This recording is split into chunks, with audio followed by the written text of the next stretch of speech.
Welcome to another edition of Currently in Quincy. I'm Joe Catalano. Today we will get a pretty important update about the nursing programs at Quincy College. First, though, we take a look at the weather and the news for you.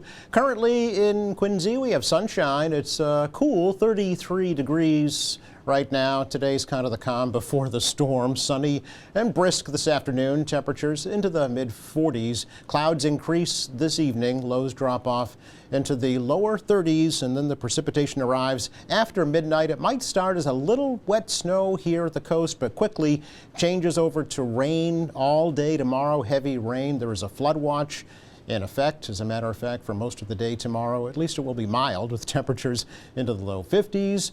The rain continues into tomorrow night, tapers off, maybe ending as a little wet snow. And that leaves us with a cloudy but a windy Sunday, with high Sunday only in the upper 30s. The wind making it feel cooler than that, and more of the same on Monday. Clouds and wind with a high barely 40 degrees. Matter of fact, most of next week looks kind of damp and cool. So enjoy today. Sunshine, 33 degrees in Quincy right now. Checking out the news for you today, the Quincy City Council is searching for ways to make housing more affordable in Quincy. Councilors earlier this week did approve a resolution introduced by Councilor at Large Noel DeBona that stated Quincy is increasingly becoming unaffordable for police officers, firefighters, teachers, and other blue-collar workers. We must do, the City Council, if we could, with my colleagues, we need to keep Quincy affordable to Quincy people. This resolution does an effort to keep more Quincy affordable. There is state and federal money out there for this type of housing. This resolution asks what we can do to make sure the money comes to Quincy to fund housing here. This past October, the Healey-Driscoll administration laid out a $4 billion plan to jumpstart the production of homes and make housing more affordable. I'm asking the planning department to take a look at what we can do differently to encourage improvement in our housing stock. So DeBona's resolution states that at $2,700 per month for a two-bedroom apartment, Quincy is unaffordable for anyone making less than $100,000 per year. DeBona's resolution passed on an 8-0 vote and was placed in the City Council's Housing and Oversight Committees. Some special praise this week for the Quincy High School girls varsity basketball team for making it to the postseason this year. Councilor at Large Scott Campbell said it was the second year in a row that the team clinched the Patriot League championship. Actually, this is the second Patriot League title the QHS girls have won in consecutive years. Well, we mentioned Alyssa Hops, back-to-back Patriot League MVP. The 4 All-Stars this year, junior captains Alyssa Hops and Neve Gendron were the junior captains, freshman Rory Kennedy, and senior captain Paige Mann for the All-Star Patriot League All-Stars. 12 out of the 13 girls here that played in the varsity made the honor roll. And out of those 12, 10 of them made distinction. And I think that is remarkable. True student athletes, that they've been incredible. Coach Sarah Conlon deserves all the awards and all the praise for what she's done. Lady Presidents finished their regular season with a 17-3 record. They were knocked out of the Sweet 16 in the first round by 1 point in a buzzer beater against Lexington. Quincy High School Women's Athletic Hall of Fame, by the way, holding their annual induction ceremony tonight at 6 o'clock in the Terrell Room. A former North Quincy High School student has been named this year's Gatorade Massachusetts Girls Basketball Player of the Year. Orla Gormley is the first student from the Dexter Southfield Private School in Brookline to earn that honor. Gormley spent 2 years at North Quincy High School before transferring to Dexter Southfield. That's where she concluded her prep career as the leading scorer in the history of that school with 1,801 points. Gormley also excels in the classroom and volunteers with a nonprofit that supports cancer research and donates her time to coach youth basketball. Gormley has accepted a full basketball scholarship to attend Providence College in the fall. Quincy City Council considering whether or not the city should borrow $20 million to make some major capital improvements and purchases around the city. Mayor Thomas Koch says the funding is needed to address some infrastructure and school building needs. visiting the buildings, the schools, for example, Joe, at Point Webster the other day, the principal informed me that the sound system for the auditorium is not working very well at all. The carpet in the auditorium was getting to that point, needs to be replaced. You see those challenges in all the buildings. It's not just the roofs, the windows, the boilers, but there's a lot of other issues in these buildings. We're looking at Atlantic Middle School and North Quincy High School's auditorium upgrades. Obviously, we have a new school at Southwest. We have a new school at Quincy High, and the auditorium at Broad Meadows was completely done over. So these are the two that need some dramatic improvements, for example. So a number of items like that. I'm sure there's some equipment in there. Mayor's also seeking $4 million for parks and open space, but says that money would come from the city's hotel-motel tax. City Council's Finance Committee is reviewing both requests. The former Quincy Masonic Temple in Quincy Center will open later this year as a new steakhouse and Italian restaurant. Quincy restaurateur Jimmy Liang of the J.P. Fuji Group will open Mason's Steakhouse this fall. The new restaurant will include a dining room and bar on the first floor and a bar and function rooms with a two-sided fireplace on the second floor. The 12,000-square-foot restaurant will have seating for up to 300 people. Liang says his new restaurant will be separate from his 9 other Boston-area restaurants. He hopes to also offer a line of baked goods, pastries, even his own pasta. The former temple was gutted by fire in September of 2013. Fox Rock Properties of Quincy owns the historic building and maintained the original 1926 facade. Liang is leasing the property from Fox Rock. It's our check of news for you today. Coming up, we get a pretty major announcement about the nursing program here at Quincy College. That's next.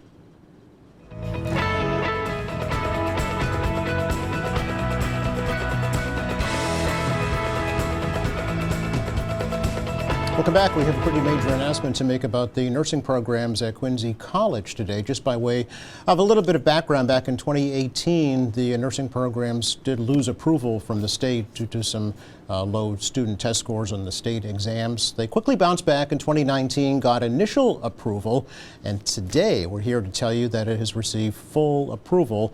The Dean of Nursing, Diane Gillis, is here, and Assistant Dean Cheryl Sofrino. Ladies, thank you so much for coming over. Thank you for having us. Yeah, it's a pleasure. It's an exciting day, Diane, I bet. Very exciting. Yeah. It's been a number of years in the works. A lot of hard work went into bringing it to full approval, faculty, staff, students, and so we're very appreciative for all the work that everyone has done to achieve full approval. Yeah, let's talk about that work. What had to be done to kind of get full approval again and then move forward from here. Correct. So when you receive initial approval, your curriculum is approved, but then you have to go through a process to validate that your outcomes are at the level that the Massachusetts Board of Nursing expects, which for the licensing exam, it's an 80%. So we've been consistently achieving the 80% or greater. This last year in 2023, our RN programs were in the 92% here in Quincy. Wow. And our practical nursing program has been consistently at 100%. So we're very proud of those outcomes. So that's the first thing that the board looks at from your initial graduating cohorts. The pandemic slowed us down a little bit so that we navigated, and when we were able to resume business as usual in terms of getting our students out to clinicals and continue to support those outcomes, we applied, and this 2 weeks ago we received approval through the Massachusetts Board of Nursing for all 4 programs, our Quincy campus and our Plymouth campus. Oh, they evaluate them separately? Yes, oh, okay. They coded each program separately, the RN versus the practical nursing programs, and had very complimentary things to say about the quality of the program. So again, we're very proud. Yeah, congratulations. Thank you. What does that mean now for the program? So it means a lot. First of all, it's important for all of our graduates from this new program to be able to say that they've graduated from a fully approved program in order to continue their education. Okay. It also allows veterans to come into our program and receive funding through the GI Bill, which is also significant. Yeah. It also allows us now to look at new future programming.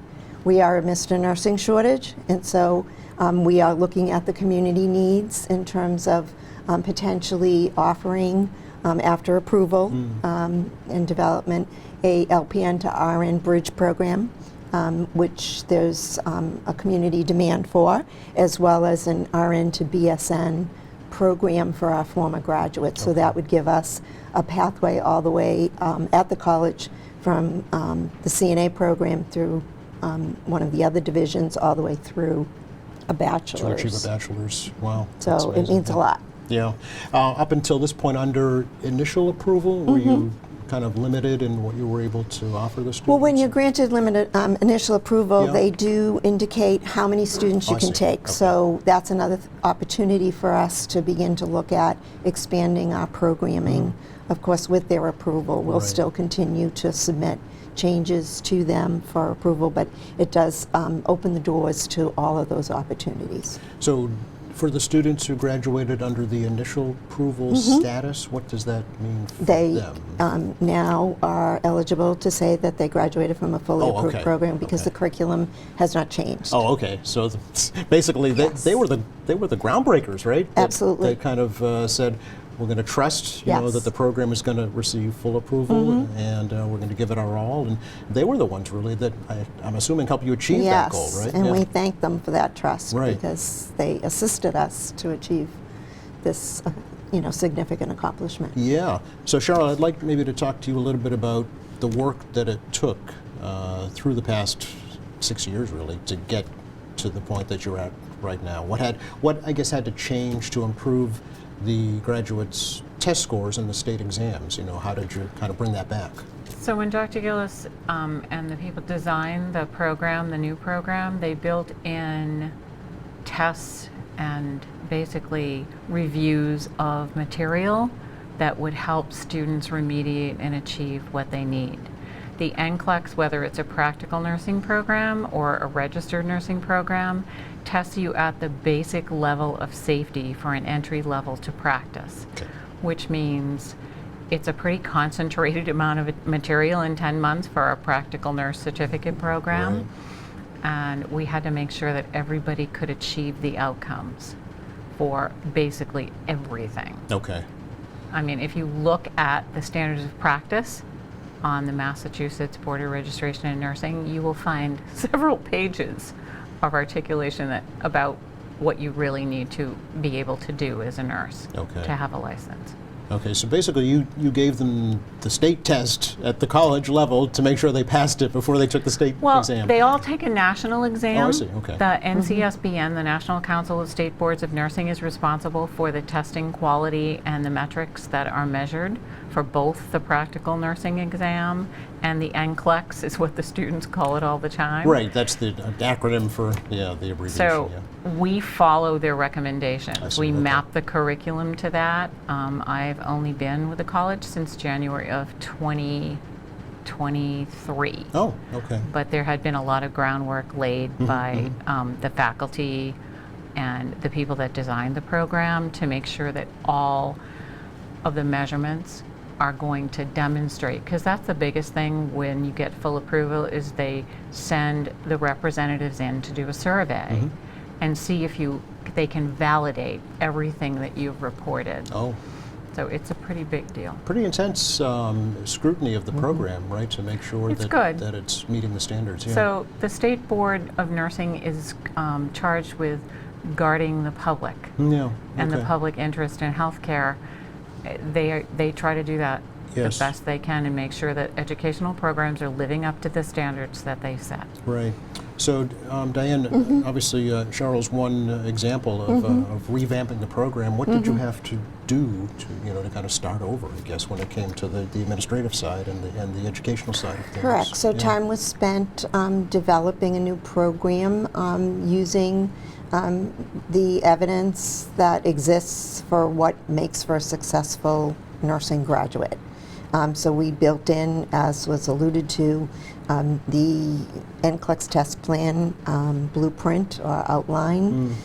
We looked at the Nurse of the Future core competencies. There's work been done in Massachusetts to look at futuristically, and that work continues. What is the competencies that a nurse needs down the road? We built those into the curriculum.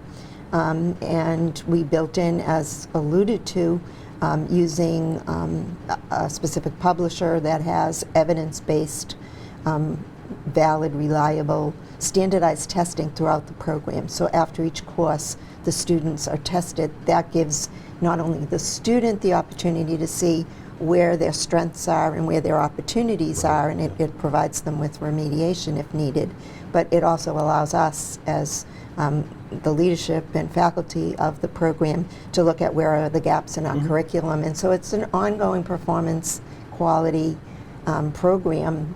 We call it our systematic evaluation plan that the board looks at, and all of that has to be documented on pretty much a weekly basis. Is that right? In terms of faculty meeting to do that review and use data to drive decisions Yeah. regarding the program. We have a little bit of video of some students in the program that we wanted to show folks just to give them a little flavor for what it Great. might look like. And it's very much a hospital setting. Yes. But while we're looking at that, I wanted to ask you, first of all, how often is the program reviewed by the state?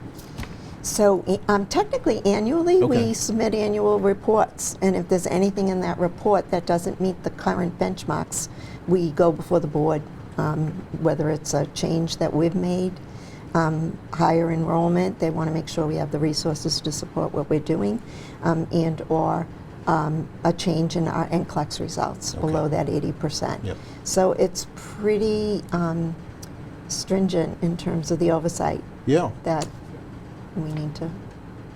So what's being done to make sure that you never lose your approval again?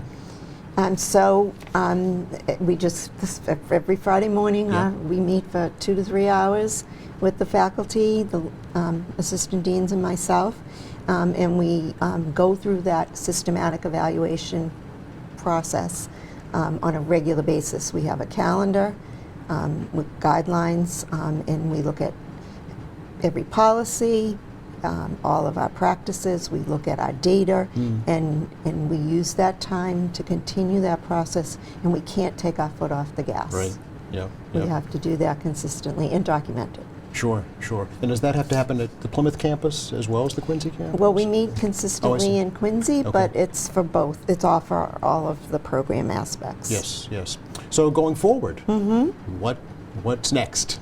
So we're already beginning to look at the next program, which will be most likely the LPN to RN. We're looking at our student demographic and what makes the most sense, potentially a part-time evening, maybe weekend program that they can continue to work, balance their personal lives, Right, yeah. and continue their education over a period of time, Yeah. and offer them a quality program that's accessible and affordable and competitive. We're looking at that. So we've already started to look at the community standards around an LPN to RN program, and what that might look like, and we'll develop it, submit it to the board, and potentially look at that for early 2025. Wow, okay.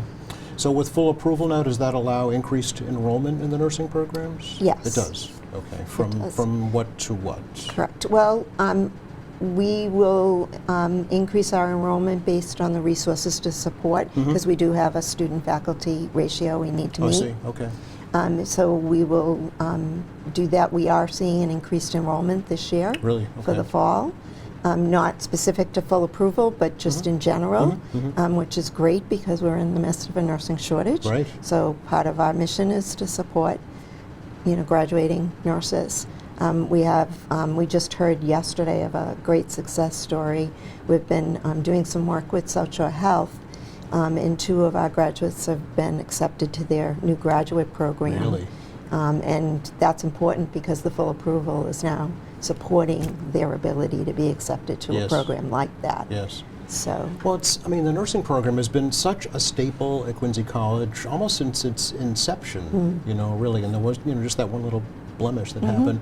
But really, it's known statewide, right, for nursing. You can find, I'm sure you can find a graduate in hospitals all over the country. yes. I wanted to maybe learn a little bit, Cheryl, about your background, where you came from, because you've been at Quincy College for about a year or so.